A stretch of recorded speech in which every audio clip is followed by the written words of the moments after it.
Why do we have three different kinds of IAM policy types?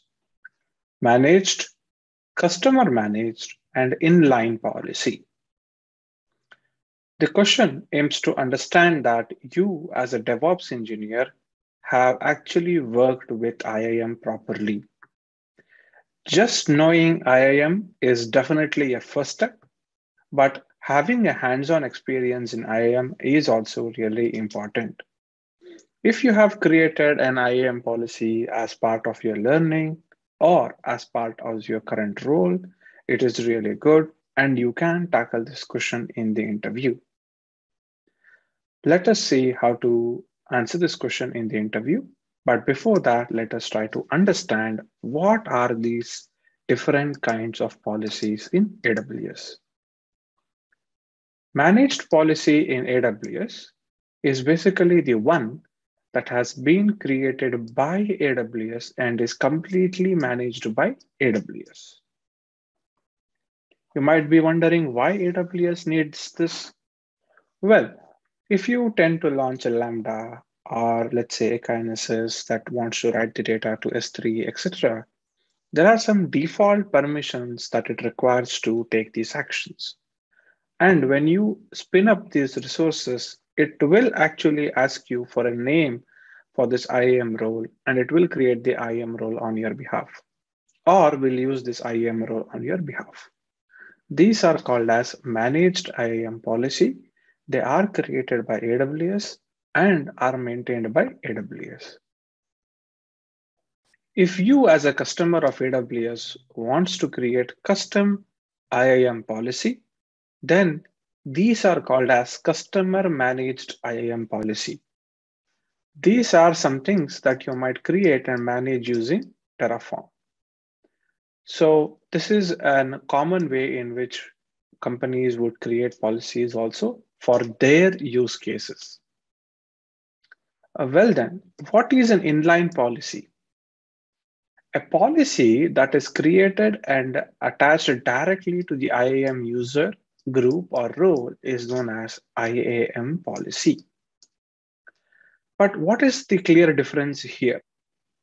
I will explain that in a minute, but now kindly observe the screenshot that you are seeing in the bottom. Here I have shown you all three different kinds of policy. This is AWS managed policy.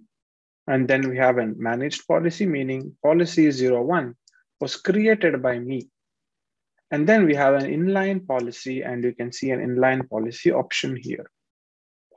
Also, you can see an inline policy button here in the IAM section, the role creation section. So what exactly is this inline policy?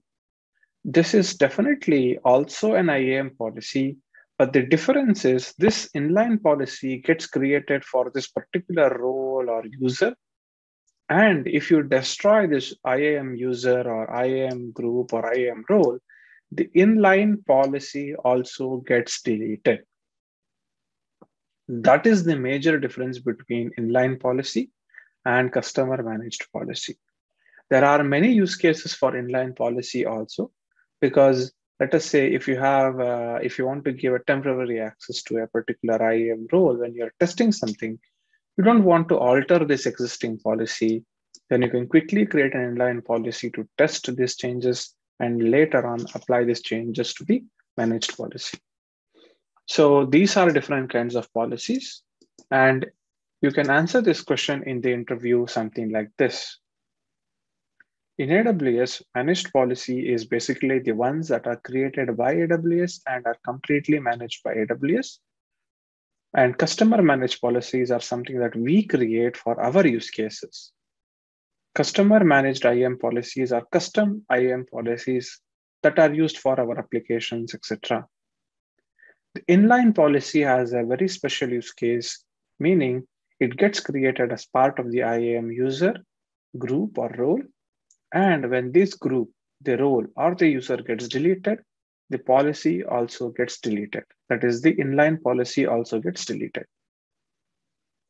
One other point I would like to add here is, if I create a customer managed policy, I can attach this customer managed policy to multiple different users or groups, wherein inline policy is restricted to this particular IAM user group or role where it got created.